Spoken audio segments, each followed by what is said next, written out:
Hi welcome to my YouTube channel Techjeen. पिछली video में हमने देखा था कि किस तरह से आप पोस्ट एपीआई मेथड को क्रिएट कर सकते हो ताकि आप अपने डेटा को डेटाबेस में स्टोर करवा सको, ऐड करवा सको। ठीक है, तो ये सारी चीज़ें हमने पिछली वीडियो में कवर कर ली थी। अगर आप लोगों ने अभी तक पिछली वीडियो नहीं देखी है तो काइंडली पिछली वीडियो को जरूर देख लेना। इस वीडियो में हम बात करेंगे कि अगर मुझे अपने एग्जिस्टिंग डेटा को अपडेट करना है तो उसके लिए आपको कौन सा HTTP मेथड यूज करना पड़ता है, किस तरह से आप एक एपीआई क्रिएट कर सकते हो जो क्या करेगी, आपके एग्जिस्टिंग डेटा को अपडेट करेगी। तो ये सारी चीज़ें आज हम इस वीडियो में कवर करने वाले हैं। पहला इंटरव्यू क्वेश्चन तो आपसे ये पूछा जा सकता है कि भाई अपडेट करने के लिए आप कौन सा HTTP मेथड यूज़ करते हो, क्या गेट यूज़ करते हो, पोस्ट यूज़ करते हो, भाई क्या यूज़ करते हो। तो भाई गेट का तो आपको पता है कि भाई डेटाबेस में से अगर वैल्यू को क्या करना है, गेट करना है, तो आप उसके लिए क्या यूज़ करते हो, गेट एपीआई मेथड यूज़ करते हो। अगर आपने डेटाबेस में डेटा को स्टोर करवाना होता है, ऐड करवाना होता है, इंसर्ट करवाना होता है, तो आप क्या यूज़ करते हो, पोस्ट एपीआई मेथड यूज़ करते हो। लेकिन अगर आपने अपने एग्जिस्टिंग डेटा को अपडेट करना होता है तो उसके लिए आपके पास बेसिकली दो HTTP मेथड्स होते हैं। एक तो पुट होता है जिसके बारे में सबको पता है कि भाई पुट से हम क्या कर सकते हैं, अपने डेटा को अपडेट करवा सकते हैं। लेकिन एक आपके पास HTTP मेथड और होता है जिसको हम बोलते हैं पैच। अब इन दोनों में क्या डिफरेंस है वो चीज़ हम इस वीडियो में भी कवर करेंगे, और नेक्स्ट वीडियो में मैं जब आपको पैच एपीआई मेथड को क्रिएट करना सिखाऊंगा तब भी मैं आपको दोनों में डिफरेंस बता दूंगा। इस वीडियो में हम क्या करेंगे, पुट एपीआई मेथड को क्रिएट करेंगे, पुट और पैच में क्या डिफरेंस है वो चीज़ भी हम इस वीडियो में डिस्कस करने वाले हैं। ठीक है, और नेक्स्ट वीडियो में फिर हम पैच एपीआई मेथड को क्रिएट करेंगे। तो सबसे पहले मैं क्या करूंगा, इस फाइल को यहाँ पे कर दूंगा क्लोज, एक्सप्रेस के फोल्डर में आऊंगा, यहाँ पर आकर क्या करूंगा, put underscore API underscore Mongo db.js के नाम से यहाँ पर मैं एक फाइल क्रिएट कर लूंगा। यहाँ पर आकर सबसे पहला काम तो मेरा ये है कि भाई एक्सप्रेस को क्या करूंगा, इंपोर्ट करवाऊंगा। तो कौन सा एक्सप्रेस, और यहाँ पे आके मैं लिख लूंगा रिक्वायर, और इसके अंदर मैं अपने पैकेज का नाम बता दूंगा। मेरे पैकेज का क्या नाम है, एक्सप्रेस नाम है। ठीक है, और इसको मुझे इन्वर्टेड कॉमास के अंदर लिखना है, तो मैं इसको यहाँ पे इस तरह से सिंगल कोटेशन के अंदर लिख लूंगा। ठीक है, सेम इसी चीज को यहाँ पे कंट्रोल डी कर लूंगा। यहाँ पर आऊंगा, यहाँ पर आने के बाद सबसे पहले क्या करूंगा, अपनी कनेक्शन डीबी वाली फाइल को यहाँ पे कॉल करवाऊंगा, इंपोर्ट करवाऊंगा। तो यहाँ पे आके लिख दूंगा कनेक्ट डीबी को क्या करो, इंपोर्ट करवा लो। कहाँ से इंपोर्ट करवाना है वो भी बताना पड़ेगा, तो ./db वाले फोल्डर के अंदर जाओ भाई, वहां पे आपको एक ही फाइल मिलेगी डीबी कनेक्शन के नाम से, उसको भी क्या करो, इंपोर्ट करवा लो। इसके साथ साथ मुझे यहाँ पे क्या करना है, अपने मॉडल को भी इंपोर्ट करवाना है। तो मैंने बोला कि भाई एम्प्लॉय वाले मॉडल को क्या करना है, अपने इंपोर्ट करवाना है। एम्प्लॉय वाला मॉडल बेसिकली है कहाँ पे, उसका भी पाथ बताना पड़ेगा। तो ./करंट डायरेक्टरी के अंदर ही आपको एक फोल्डर मिलेगा मॉडल्स के नाम से, उसके अंदर आप जाओगे तो आपको दो मॉडल मिलेंगे, एक यूजर मॉडल है और एक एम्प्लॉय मॉडल। बट मैं यहाँ पे कौन सा मॉडल यूज करूंगा, अपना एम्प्लॉय मॉडल यूज करूंगा। मैं आज उसी के डेटा को अपडेट करवाना चाहता हूँ। ठीक है, तो ये दोनों चीजें मैंने यहाँ पे देख ली। देन उसके बाद मुझे यहाँ पे क्या करना है, अपनी एक्सप्रेस.js को एग्जीक्यूट करना है। तो कौन सा कीवर्ड लेके ऐप के नाम से एक इंस्टेंस बनाऊंगा अपनी एक्सप्रेस.js के एप्लीकेशन का, और एक्सप्रेस को यहाँ पे क्या कर दूंगा, एग्जीक्यूट कर दूंगा। ये तो वो काम है जो हम हर वीडियो में करते ही रहते हैं। इसके साथ साथ क्या करूंगा, कनेक्ट डीबी को भी यहाँ पे क्या करूंगा, एग्जीक्यूट कर दूंगा। जैसे ही इसको एग्जीक्यूट करूंगा तो ये जो मेरी फाइल है बेसिकली वो किससे कनेक्ट हो जाएगी, मेरे MongoDB डेटाबेस से कनेक्ट हो जाएगी। अब यहाँ पर आकर सबसे पहले तो मुझे क्या करना है, मैं यहाँ पे आके यूज करूंगा app.use का। ठीक है, इसके बारे में हम प्रीवियस वीडियो में भी बात कर चुके हैं कि भाई ये app.use क्या होता है। बेसिकली आपके पास एक मिडलवेयर होता है, और मिडलवेयर में हम क्या यूज कर रहे हैं, express.json का यूज कर रहे हैं। ठीक है, ये express.json क्या करेगा, जो भी रिक्वेस्ट बॉडी में आपके पास जेसन फॉर्मेट में डेटा आ रहा होगा, ये उसको क्या करेगा, जावास्क्रिप्ट ऑब्जेक्ट की फॉर्म में कन्वर्ट करेगा। जब ये जावास्क्रिप्ट ऑब्जेक्ट की फॉर्म में कन्वर्ट कर देगा तभी हम आगे इस पर काम कर सकते हैं। हम उस डेटा को एक्सट्रैक्ट करवाना चाहें, उसको एग्जीक्यूट करना चाहें, उस पर कोई भी काम करना चाहें, उस डेटा को फिर हम अगर हमें अपने डेटाबेस में स्टोर करवाना है तो उन सारी चीज़ों के लिए मेक श्योर कि आपका डेटा किस फॉर्म में होना चाहिए, जावास्क्रिप्ट ऑब्जेक्ट की फॉर्म में होना चाहिए। लेकिन जब भी आपके पास फ्रंट एंड से डेटा आ रहा होता है, रिक्वेस्ट बॉडी में आपके पास डेटा आ रहा होता है, तो वो हमेशा जेसन फॉर्मेट में होता है। इसलिए आपने यहाँ पे क्या कर लिया, एक मिडलवेयर लगा लिया कि भाई जो भी रिक्वेस्ट बॉडी में आपको डेटा मिल रहा है वो अभी क्या है, जेसन फॉर्मेट में है, उसको किस में कन्वर्ट कर दो, जल्दी से जावास्क्रिप्ट ऑब्जेक्ट की फॉर्म में कन्वर्ट कर दो। ठीक है, अब ये जावास्क्रिप्ट ऑब्जेक्ट की फॉर्म में कन्वर्ट हो जाएगा। अगर हम ये काम नहीं करते तो हमने प्रीवियस वीडियो में भी देखा था कि आपको एरर मिलता है। ठीक है, अब हम आएंगे यहाँ पर, मैं यहाँ पे लिखूंगा ऐप डॉट और पुट एपीआई मेथड का मैं यहाँ पे यूज करने वाला हूँ। ठीक है, पुट और पैच में क्या डिफरेंस है अभी मैं आपको बताऊंगा। सबसे पहले हम पुट एपीआई मेथड को क्रिएट कर लेते हैं। सबसे पहले मुझे यहाँ पे आगे बताने पाथ, तो मैं यहाँ पर आकर बोलूंगा कि भाई एम्प्लॉय के अंदर आपने जाना है। यहाँ पे आकर आपको क्या पास करवानी पड़ेगी, एक डायनेमिक आईडी पास करवानी पड़ेगी कि भाई जिस एम्प्लॉय की भी डेटा को अपडेट करना चाहते हो तो उसकी आपको आईडी यहाँ पे पास करनी पड़ेगी। अब आपसे मैंने एक प्रॉमिस किया था कि भाई सिर्फ ऐसा नहीं है कि मैं आपको एपीआई क्रिएट करना सिखाऊंगा, बल्कि आपको प्रॉपर गाइड करूंगा कि किस तरह से ये फ्रंट एंड से आप इसको कनेक्ट कर सकते हो। ठीक है, अब आपने भाई बहुत वेब एप्लीकेशंस में ऐसा देखा होगा कि फॉर एग्जांपल एक डेटा है, उसके आगे आपके पास बटन होते हैं, एडिट का बटन होता है, डिलीट का बटन होता है। जब आप एडिट के बटन पे क्लिक करते हो तो जिस डेटा को आप एडिट करने वाले होते हो उस डेटा की जो आईडी होती है वो बेसिकली यूआरएल में पास हो जाती है। ठीक है, ये चीज आपने बहुत बार देखी होगी। फिर आपके पास एक फॉर्म खुलकर आ जाता जाता है, उसमें आपका जो डेटा होता है वो पहले से प्रीफिल्ड हुआ होता है, आप जिस वैल्यू को भी अपडेट करना चाहो आप वहाँ पे अपडेट कर सकते हो। तो बेसिकली होता क्या है कि जब भी आपने अपडेट करना होता है तो आपको अपने यूआरएल में उसकी एक आईडी भी पास करवानी पड़ती है कि भाई मैं इस डेटा को, मेरे डेटाबेस में तो बहुत सारे डेटा हैं भाई, मैं इस डेटा की वैल्यूज को क्या करना चाहता हूँ, अपडेट करना चाहता हूँ। तो मैंने यहाँ पे क्या कर लिया, इस तरह से बता दिया कि भाई एक डायनेमिक आईडी भी तुम्हें पास करवाई जाएगी। इसके साथ साथ मुझे यहाँ पे क्या बताना है, इस फंक्शन को एसिंक बनाना है, क्योंकि इसके अंदर मैं क्या लिखने वाला हूँ, डेटाबेस की क्यूरीज लिखूंगा, और जहां पर भी डेटाबेस की क्यूरीज लिखूंगा वहां मैं कौन सा कीवर्ड यूज करूंगा, अवेट का कीवर्ड यूज करूंगा। ठीक है,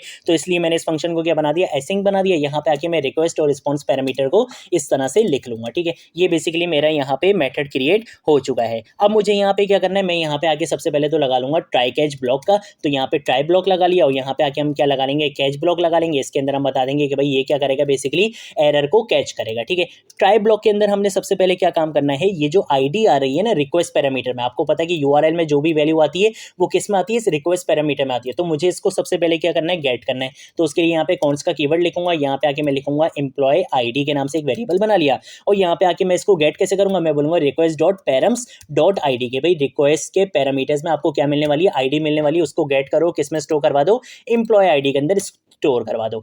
इसके साथ साथ आपको डेटा कहां से मिलने वाला है कि भाई किस डेटा को अपडेट करना है, वो आपको कहां पे मिलेगा, वो आपको मिलता है रिक्वेस्ट की बॉडी में। ठीक है, और उसको आपने क्या करना पड़ता है, डीस्ट्रक्ट करना पड़ता है, क्योंकि वो बेसिकली क्या होता है, आपके पास एक ऑब्जेक्ट होता है। ठीक है, तो मैं यहाँ पर आऊंगा, कौन सा कीवर्ड लिखूंगा, यहाँ पे ऑब्जेक्ट डीस्ट्रक्चरिंग का कॉन्सेप्ट यूज करूंगा। मैं बोलूंगा कि भाई एक तुम्हारे पास वैल्यू आ रही होगी नेम के नाम से, एक तुम्हारे पास वैल्यू आ रही होगी ईमेल के नाम से, एक तुम्हारे पास वैल्यू आ रही होगी पोजीशन के नाम से, और एक तुम्हारे पास वैल्यू आ रही होगी डिपार्टमेंट के नाम से। उन सारी वैल्यूज को इन सारे वेरिएबल्स में क्या करो, असाइन करवा दो। तो उसके लिए मैं यहाँ पे आगे लिखूंगा रिक्वेस्ट डॉट बॉडी। तो रिक्वेस्ट डॉट बॉडी के अंदर इनिशियली जो आपको फ्रंट एंड से डेटा आ रहा था वो बेसिकली क्या था, जेसन फॉर्मेट में था, लेकिन इसने क्या करा, उस जेसन फॉर्मेट के डेटा को जावास्क्रिप्ट ऑब्जेक्ट की फॉर्म में कन्वर्ट करा, और जैसे ही वो जावास्क्रिप्ट ऑब्जेक्ट की फॉर्म में कन्वर्ट हुआ, मैंने यहाँ पे ऑब्जेक्ट डीस्ट्रक्चरिंग का कॉन्सेप्ट यूज कर लिया कि भाई इस बॉडी के अंदर एक नेम की वैल्यू होगी, ईमेल की होगी, पोजीशन की होगी, डिपार्टमेंट की होगी। तुम उन सारी वैल्यूज को क्या करो, नेम ईमेल पोजीशन डिपार्टमेंट के नाम से ये जो मैंने वेरिएबल्स बनाए इनमें क्या कर दो, उसको असाइन करवा दो। ठीक है, तो ये बेसिकली आपके पास ऑब्जेक्ट डीस्ट्रक्चरिंग का कॉन्सेप्ट होता है,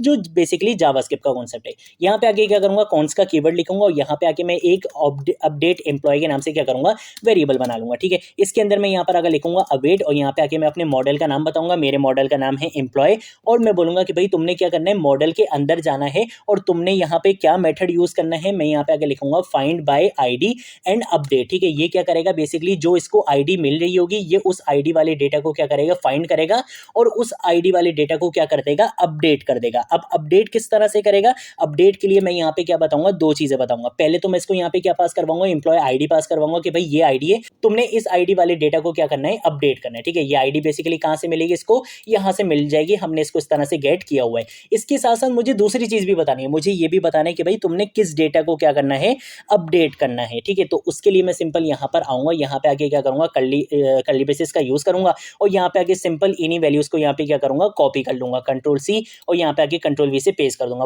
बोलूंगा भाई जो तुम्हें रिक्वेस्ट बॉडी से जो तुम्हें वैल्यूज मिली थी ना, यहाँ पे उन सारी वैल्यूज को तुमने क्या करना है, यहाँ पे अपडेट करना है। ठीक है, इसके साथ साथ एक चीज आपने और यूज करनी है, और इसके बारे में भी आपसे इंटरव्यू क्वेश्चंस में पूछा जा सकता है। मैं यहाँ पे आगे यूज करूंगा न्यू, और यहाँ पे आगे मैं लिख दूंगा ट्रू।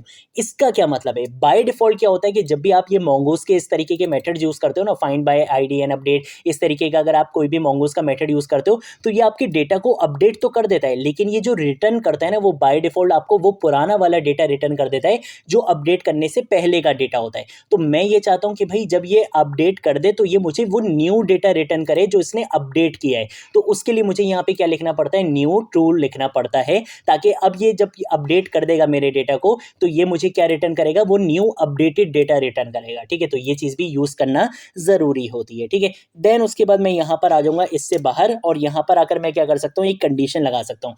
मैं इस इफ के अंदर एक कंडीशन लगाऊंगा, मैं यहाँ पर आकर बोलूंगा कि भाई अपडेट एम्प्लॉय वाला काम अगर आपके पास नहीं हो पाता है, यानी कि फॉर एग्जांपल मैंने यहाँ पे रिक्वेस्ट में कोई ऐसी आईडी पास करवा दी जो आईडी वाला एम्प्लॉय यहाँ पे एग्जिस्ट ही नहीं करता, तो उसके लिए मैं यहाँ पर आकर कंडीशन लगा लूंगा कि भाई अगर ये काम नहीं हो पाता तो फिर तुम क्या कर सकते हो, यूजर को 404 का यानी कि एम्प्लॉय नॉट फाउंड का एक एरर मैसेज शो करवा सकते हो। ठीक है, तो उसके लिए मैं सिंपल यहाँ पे आकर लिखूंगा रिटर्न, और उसके बाद मैं यहाँ पे लिखूंगा रिस्पॉन्स डॉट स्टेटस। सबसे पहले तो मुझे क्या बताना है, स्टेटस कोड बताना है, और नॉट फाउंड का स्टेटस कोड क्या होता है, है, 404 होता है। इसके साथ साथ मैं यहाँ पे जेसन में कोई एक मैसेज भी शो करवाना चाहता हूँ, ठीक है। तो मैं यहाँ पर अगर फॉर एग्जाम्पल एक ऑब्जेक्ट बना लूंगा मैसेज के नाम से, और इस मैसेज के अंदर मैं यहाँ पे वैल्यू क्या लिख सकता हूँ, मैं यहाँ पे आगे लिख लूंगा कि भाई जो आईडी तुमने दी है उस आईडी का एम्प्लॉय मेरे पास नहीं है, इस डेटाबेस में एग्जिस्ट नहीं करता, तो मैं यहाँ पे लिख दूंगा एम्प्लॉय नॉट फाउंड, ठीक है। तो बेसिकली ये काम भी आपका, इफ वाला काम भी यहाँ पे कंप्लीट हो चुका है।